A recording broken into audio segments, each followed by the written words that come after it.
Palang araw mga kateknisyan, mga ka-DIY, mga ka-master. Meron po tayo ditong repair na rice cooker. Ito po ay Eureka. So sabi ng customer, ang problema daw nito ay wala daw power. So subukan nga natin.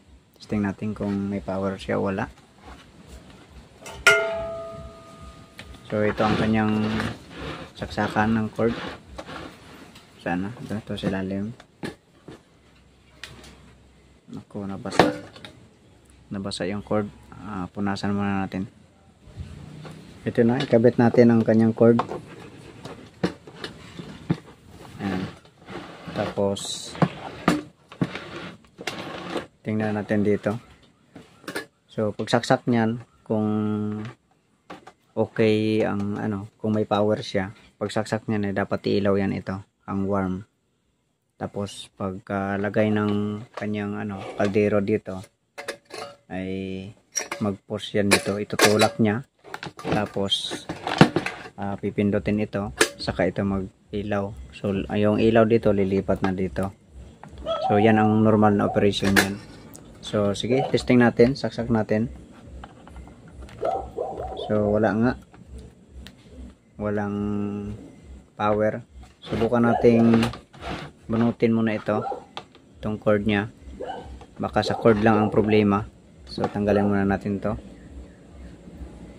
Tapos ito, sukatin natin kung may voltahe dito. Ayan, sukatin natin. Ayan, so may voltahe naman. Ibig sabihin okay itong cord na to. Okay, buksan po natin itong rice cooker. Ito, buksan natin to. So pag nagbukas ay ito lang, may screw lang yan sa ilalim, dalawa. Okay, ito na, nabuksan na natin. So ito po ang connection yan. So pag mag-trace po tayo ay ito mula dito sa kanyang socket dito. So kung mapansin natin, tatlo. So ang isa lang naman dyan ay ground. Itong dalawa, line 1 at saka line 2. So ito kung i-trace natin, ito siya. Ayan, dumaan dito sa thermal fuse.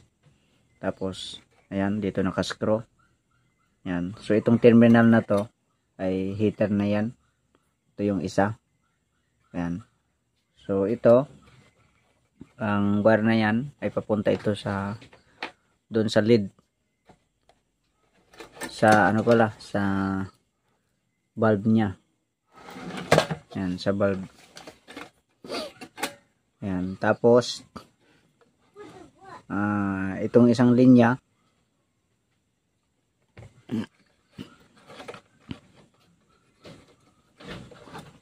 so kung mapansin natin, ito may supply na yung isang linya, may supply na yung heater. So itong isa naman, ito siya. Ayan. So pumunta siya dito sa switch. Ito. Tapos yung isa papunta dito. Tumuloy pala siya dito. Ayan. Ito. Ayan. Tapos tumuloy siya dito. So ito yung para sa keep warm niya. Kumbaga in ba. So direktan na siya dito. So pagsaksak mo pa lang, pag umailaw itong warm na to, ibig sabihin naka-cook warm siya. Ayan. So itong terminal na yan, ito yan siya, yung sa taas. Ayan. So kapag binaba itong dito, pag binaba, tapos iangat na, ibaba rin ito. Ayan. So ang magnet, didikit siya doon sa magnet. Ayan. Ayan. Ayan. So didikit sa magnet. Tapos ito, mag-short na yan siya. Ayan o.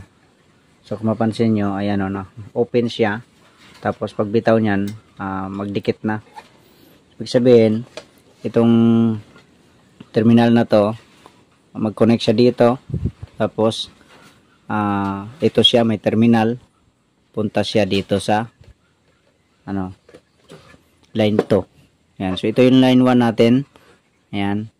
So kahit baliktarin lang kabila, kahit ito lang gawin nating line 1, paras lang yan. Kasi kung binaliktad natin itong plug, diba, o nakasaksak siya ng ganyan, tapos baliktarin mo yung plug, so parehas lang siya na baliktaran, kahit saan dito yung gawin nating line 1 sa dalawa, or line 2. Okay, so ito na siya, may supply na siya dito.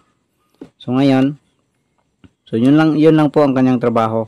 So ito namang isa na pula na to ay papunta rin doon sa coke na valve. Ayan. Okay. So check natin kung may resistance itong thermal fuse. Okay, times 10 tayo. Tapos calibrate natin. Ayan, may reading. So ito tayo sa isang linya. Ayan, sa plug na yan. Tapos dito sa thermal fuse. So kung mapansin nyo, walang palo. So tanggalin natin para mas ma-actual test natin. Ito na, natanggal na natin yung thermal fuse. Ayan. So sukatin natin yan kung may reading. Ito. So wala. Ano? So wala. Baliktarin man natin. Ganun pa rin. Okay. So ito lang yung papalitan natin. Ayan po ang kanyang itsura. Okay, hanap tayo ng pampalit. Ito, nakahanap tayo ng pampalit. So ito yung luma. Mapansin natin ay nasa 10 amperes. Ayan. 250 volts. So ito yung pampalit natin. 250 volts. Tapos 20 amperes. So mataas-taas ito. So ikabit lang natin dito sa tinanggalan natin.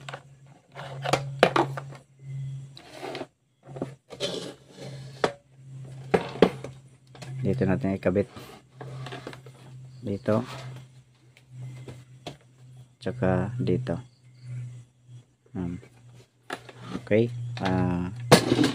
Paalala lang, kapag hindi natin pwedeng i-blend ito, so dapat ay i-clip dito ng ano, kapag magpa-tiko tayo, pag mag-blend, so ipitin lang dito para hindi ito magalaw dito. Kasi pag magalaw yan dito, lalo na malaki ang paa, ay maputol sa loob. So masisira siya, ma-open siya. So ganun lang. So dapat kung magpa-tiko dito, dapat ay ipitin dito ng plies or long nose. Kagaya nito, halimbawa pag pinatiko ko to, so dito ko hawakan. Yan. Pero kung dito kasi ako hahawak, tapos i-ano ko yan, so masisira. Okay, sige, kabit na natin. Okay, ito na. Nakabit na natin ng thermal fuse. Ayan. So subukan nga nating testerin.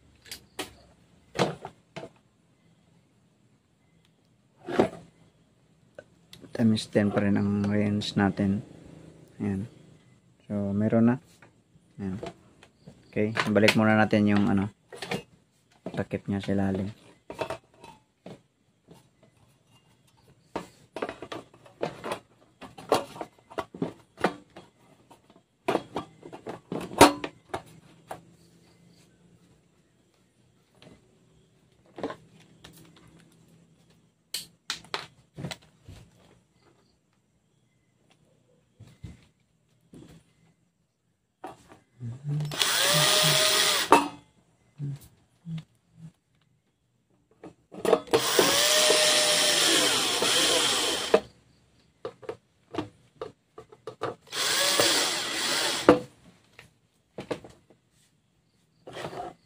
Yan.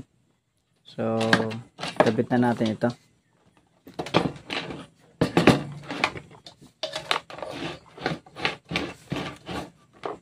Ayan.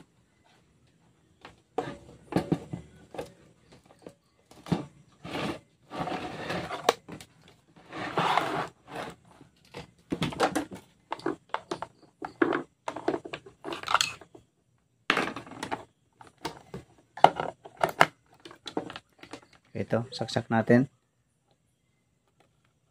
Ayan, nakakook. So, hindi kasi, wala kasing kaldero. So, itulak muna natin. Tulak natin ito. Ayan. Saksak. Oops. Walang nagbago, ganun pa rin So, check natin. Bakit ganun? So, baka nakadikit pa rin yan. Ano, cook talaga eh. Okay.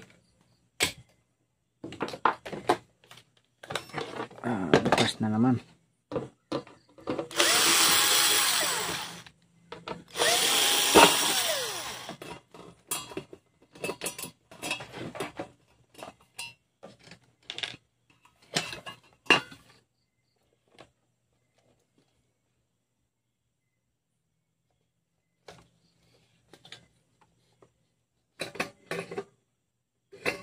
Angat naman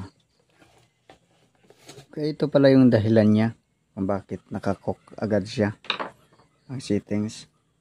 So ito yung sa warm niya ay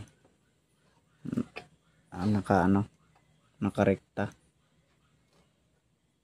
So kung mapansin kasi natin itong connection na to,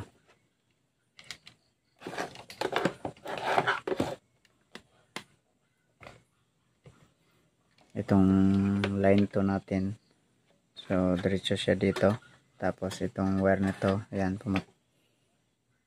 ito okay lang dito pala, ayan, ulitin natin, hindi kasi makita sa video.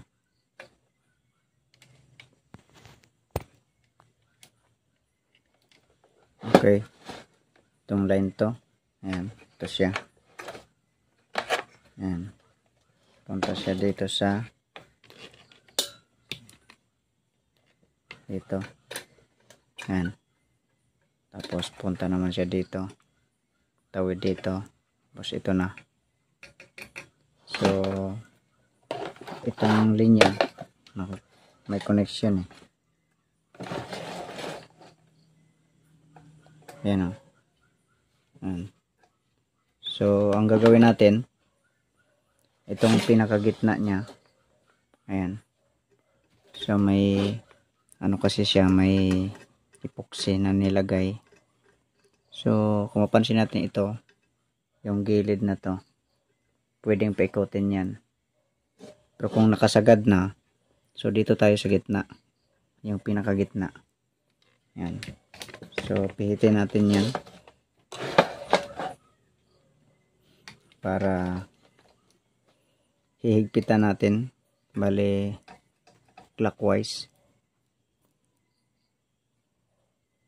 Ayan, ang pinakagitna.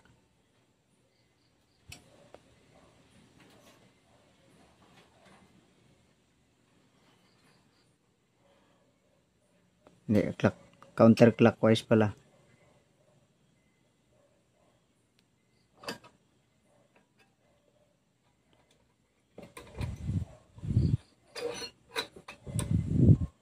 Hindi lang.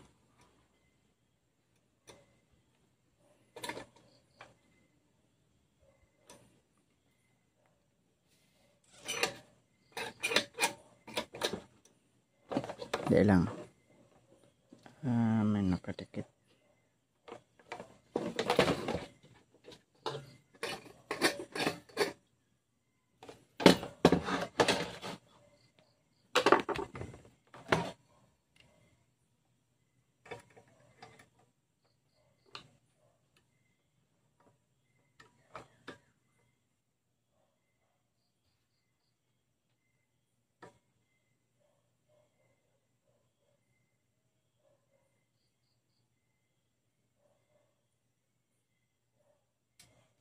Ayan.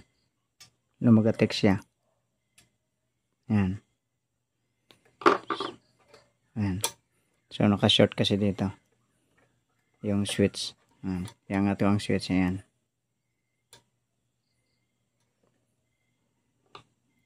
Ibalik natin. Tama, clockwise po siya. Balik natin. Ayun. So kahit iangat natin ito, mayroong connection pa rin. Pero kung ipihit natin clockwise, ayun. Ayan. Ano? Wala na. Wala nang connection. Ayan. Sige, testing natin.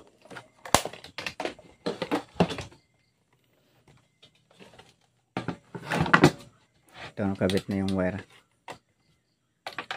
So, tulak natin yung magnet sa gitna. Ayan. Okay. Saksak. Ayan. May ilaw na siya. Ayun. Ayan. Ayan. So, ganun lang po. Ayan. So, pwede na yan. Lutuan. So, ito lang pala. So, yung nasa gitna, dito, yung pihitin. Para, pag napansin natin na nag-on na siya, naglagatik, wag mo nang dagdagan. Ayan. Okay, sige. Nawa po ay may nakuha po tayong idea dito. Sige, God bless po sa inyong lahat.